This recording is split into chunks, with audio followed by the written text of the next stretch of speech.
Okay, so I wanted to speak about sort of how I lost all my memories and then the aftermath of the event. And so what happened was uh, I was, or still am, a man.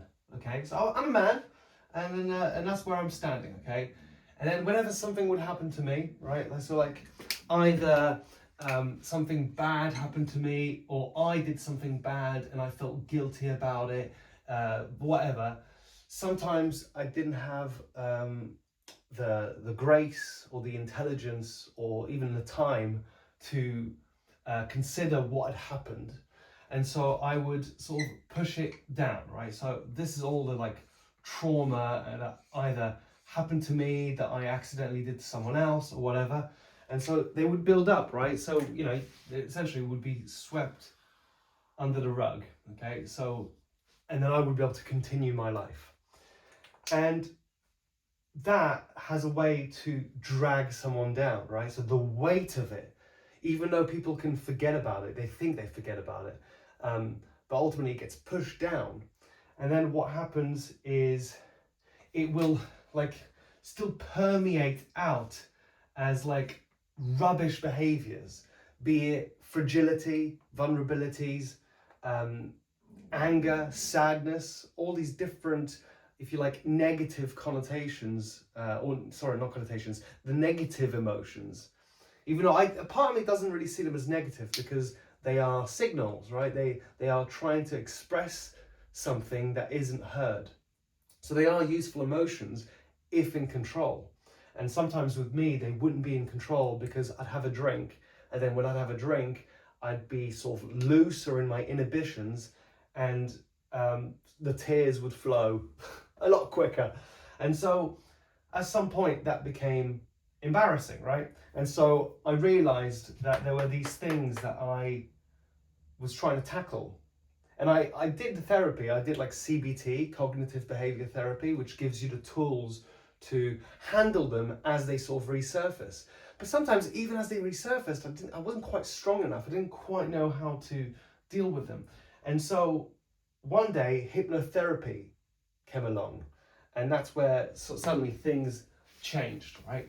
And so what hypnotherapy did was it sort of forced me to fall all the way to the bottom, right?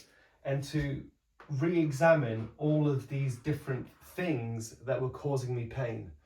There were three particular memories that I had to deal with, and it was interesting. In that 8 weeks, there were three sessions where I sort of emerged out of a session and I felt physically different. And it was a really interesting experience. And then what happened subsequently was I felt so good, the feeling kind of snowballed to the point where I didn't recognize myself, because I'd wake up happy, I'd go to bed thankful, not feelings that I was used to. And so I was, if you like, suddenly aware that I was in a what felt like a different body, but it wasn't a different body, it was a different almost driver inside the vehicle. And so suddenly I'm dealing with all these things, and what then happened was a couple of months after the hypnotherapy, this could be just bad luck to a certain extent, but it's as if a version of me found the tools to sort of dissect and destroy and get rid of parts of me.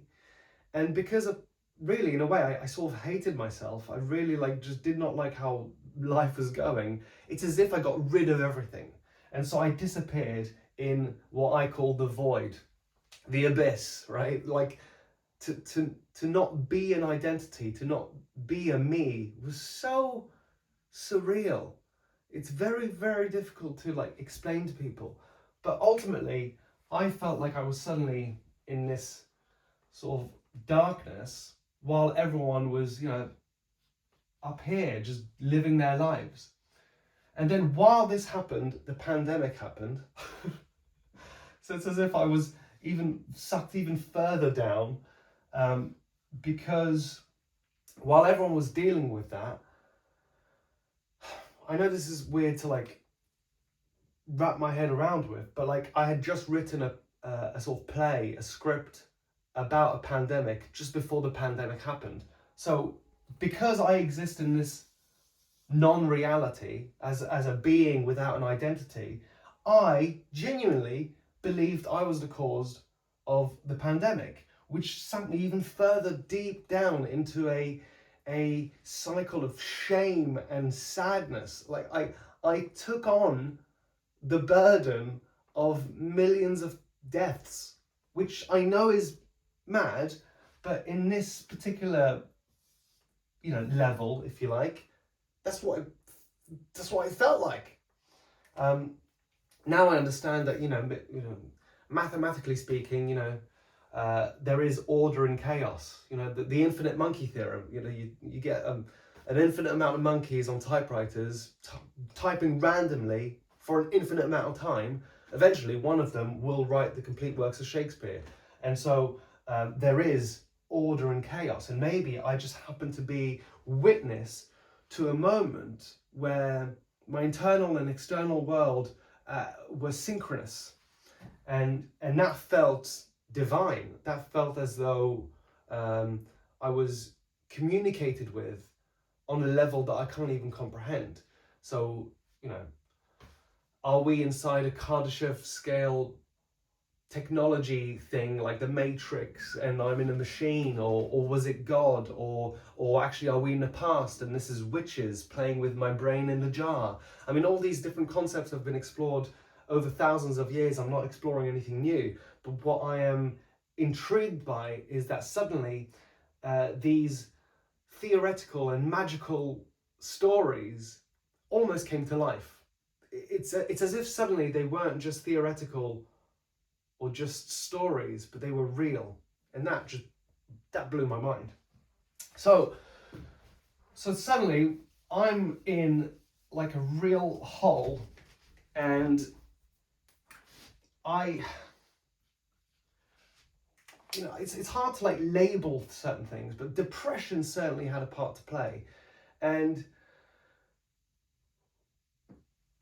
even though physically I'm here, and the rest of the world, that's what it felt like, the rest of the world were there, that's just to signify how I felt, right? But in reality I was actually also here, right? So I'm trying to navigate this world suddenly, even though every single axiom has become an illusion. Suddenly everything that I once thought I knew was destroyed. The concept of time, the concept of death. Suddenly I didn't know if there was life after death, because it felt like I'd experienced a life after death, and consciousness. So many things that kept me grounded suddenly vanished. I tried to get a job. I lasted in Starbucks for 2 weeks because I was pleasant enough, and I quite enjoyed just sort of talking to people, because I was usually just stuck in my room all the time.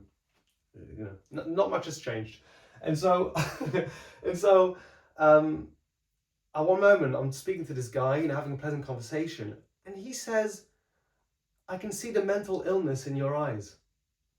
And I'm like, Jesus, bloody hell! Like, okay, would you like an Americano with that? Like, it shook me, and it's as if that person saw this guy, and I ended up quitting my job that day. I just couldn't handle facing the world anymore, because it's as if he saw that dark, sad, Hades-like character.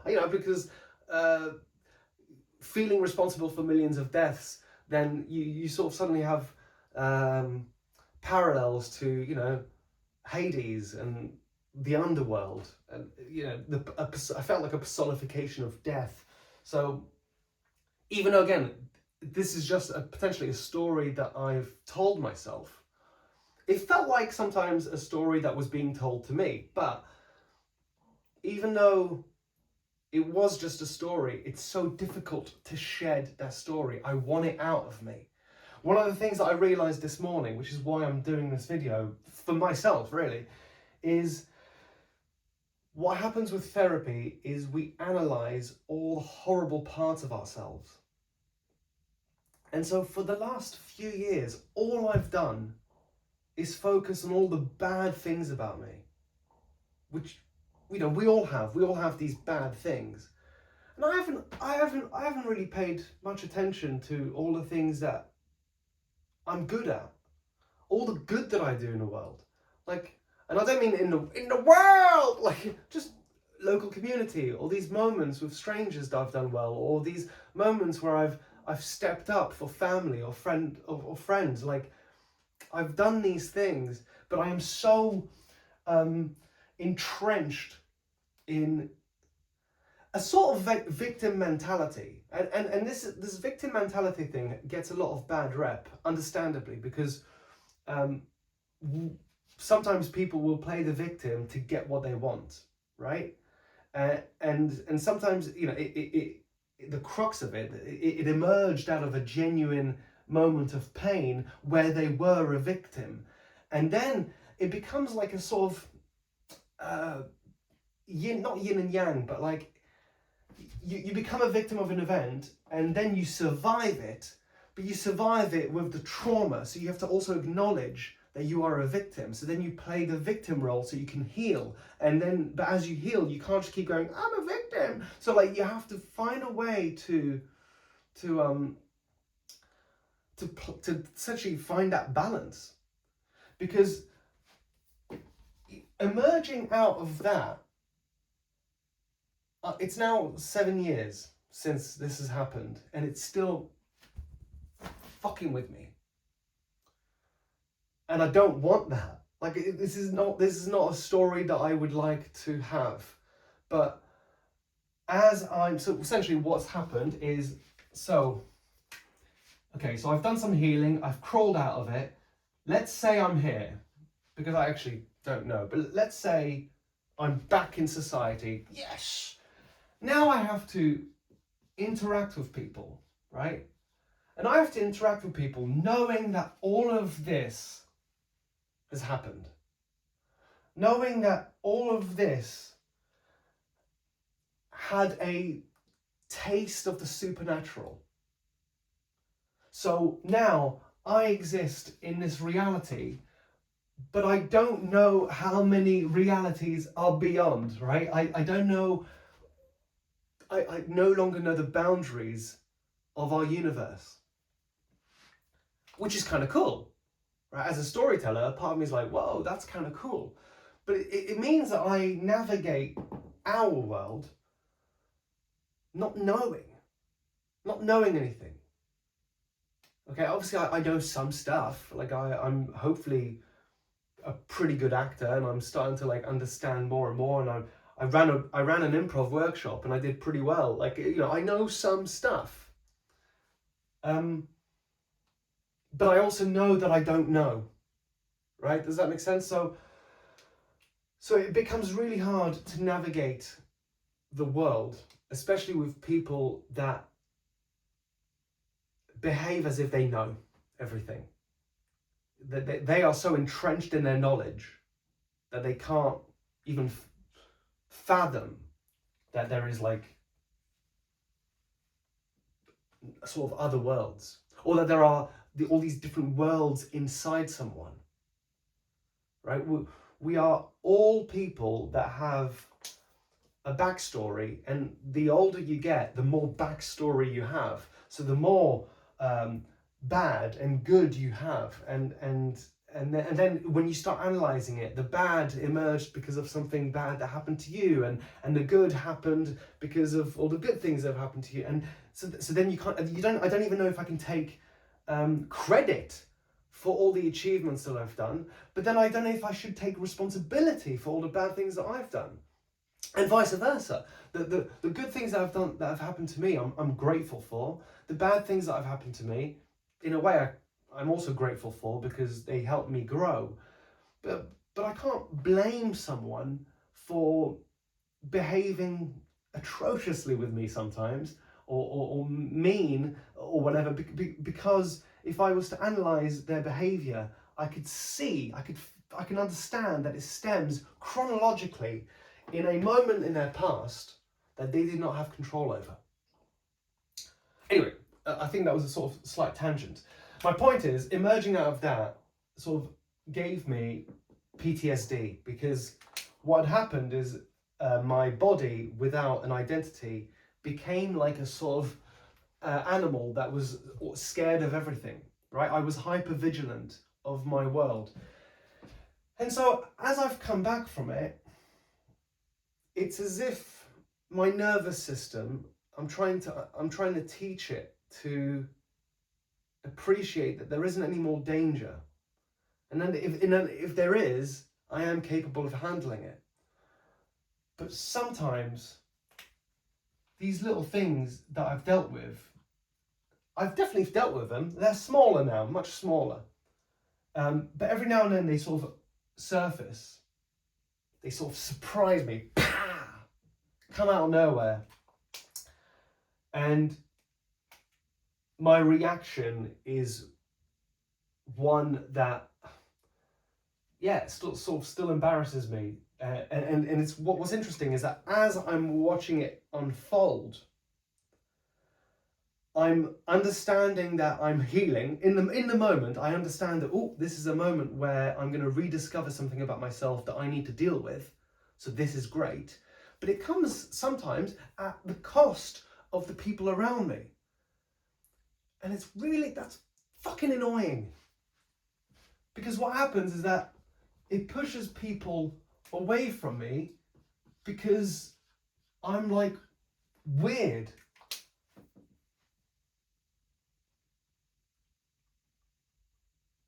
And so healing is a treacherous journey, and I wish you luck if you're on yours.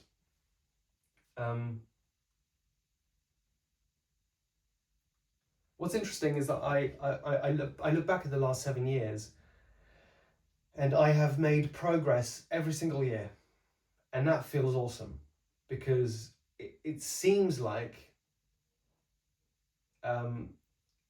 based on the last 7 years, that if I keep going with that sort of a good attitude, that the progress will keep happening, right? And sometimes it's incremental, but hopefully it reaches a stage where it will become exponential. Maybe. I don't actually know. But it feels good to look back and go, okay, yeah, no, I have made progress. And yeah, this morning when I woke up, I realized I haven't actually spent any time, really, focusing on all the good things that I've done, all the good things that I am. Because when you spend so much time analyzing the pain and the hurt, that's what you associate with. And there's a lot of use in that. I found that this journey has allowed me to empathize with people even more. And because I'm an actor, I have the time and the skills to analyze myself, right? Because that's my job. I'm given the tools to analyze myself. And the more I understand myself, the more I understand others. And that's a really wonderful thing. I don't know what else I kind of want to say, but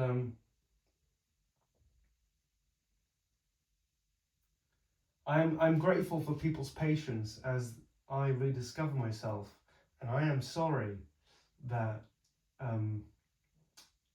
sometimes there's friction between me and other people. But and what I'm finding difficult is, when I emerged out originally, I kept myself in a box because I was scared of other people, right? But I was also scared of what I could do to them. Because what I was seeing was normal human beings, beep, bop, boop, boop, boop, and I didn't feel human anymore. Or I didn't understand what human means. I don't know what a human is anymore.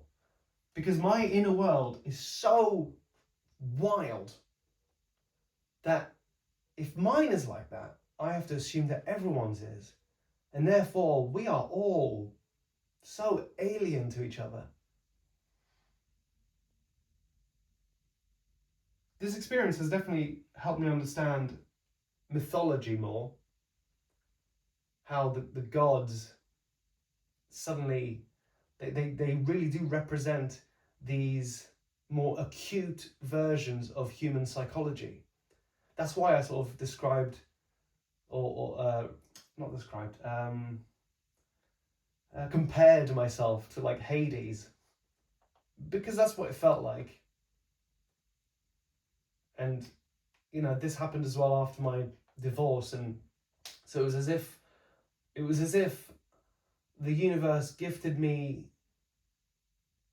the feeling of love only to rip it away from me.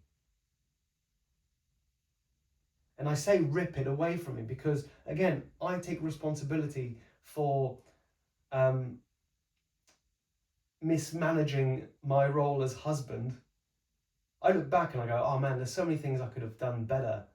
But I forgive myself for not knowing earlier what only time could teach me. There was some stuff that I was only able to learn after the event. And then when I dissected my relationships and the way I've handled them, some things would emerge out of me because of a thing that happened in my past that I wasn't in control of. And so if I wasn't in control of those things, then how can I really be in control of those behaviors that are programmed in me from an event that happened in the past? That's what some parts of our brains do, right? They are designed to keep us safe. And so if something bad happens, they go, well, we're not doing that again. And if we are confronted with it again, even if it's not as bad as before, we are overwhelmed by a desire to protect. And sometimes the way that happens is, you know, it's like it can feel destructive. And it has, in my case, sometimes been destructive because either I yell or I cry. I mean, crying seems to be my bloody go-to, which is really annoying. And again, I understand why. There is a vulnerable version of me that was abandoned, what feels like bloody twice now. And yeah, it's just fascinating. I'm very lucky, and in a way, I'm very lucky that I've experienced all of this because it has allowed me to really hear other people. But sometimes I struggle to hear them because I am a person. And so sometimes it's nice to just forget about all of this. And so when I forget about all of this and I'm just able to be with other people, it's really nice. But then I return to being a version who is prone to letting his guard down. And when I let my guard down, that is when I expose more vulnerable versions of me, and consciously or not, the external world then prods at it. And with a good attitude, like I've said before, with a good attitude, when something like that happens, I can be grateful because I go, oh, that really hurts. That means there's something in me that needs to heal. But that hurt is, sometimes I just don't know if it's worth it anymore. And this is why people put up walls. This is why people put up shields. Not just me, so many of us, right? Because think about how many people have also buried just traumas that they are forgetting about. Loads of us. I just happen to have the opportunity to visit mine. and try and deal with it and emerge out of it. And what's really funny is I'm so glad I'm not that person anymore that was hiding the pain. I prefer this, but I feel way more alone because there are so many more people like this. Everyone just happily hiding their trauma behind drugs, drink, television, work. You know, we all hide different things, and I'm essentially trying to not hide these things. I'm trying to go, here is me, all the good and the ugly and stuff like that, and that can be exciting for some people, but then it sometimes feels like I'm prone to attack. That's what it feels like. It might not necessarily be that, but it just... Anyway, that was interesting. That was useful for me. That was interesting to sort of speak it out loud, because I don't think I've ever really done that. And I hope it was useful for you, maybe. At the very least, maybe you're able to understand me a little bit more, but maybe it's helped you understand you a little bit more, or maybe someone else that you know who also carries, so much weight underneath them, and that maybe will allow you to be a little bit more patient with them, a little bit kinder. Maybe. All right. Thanks.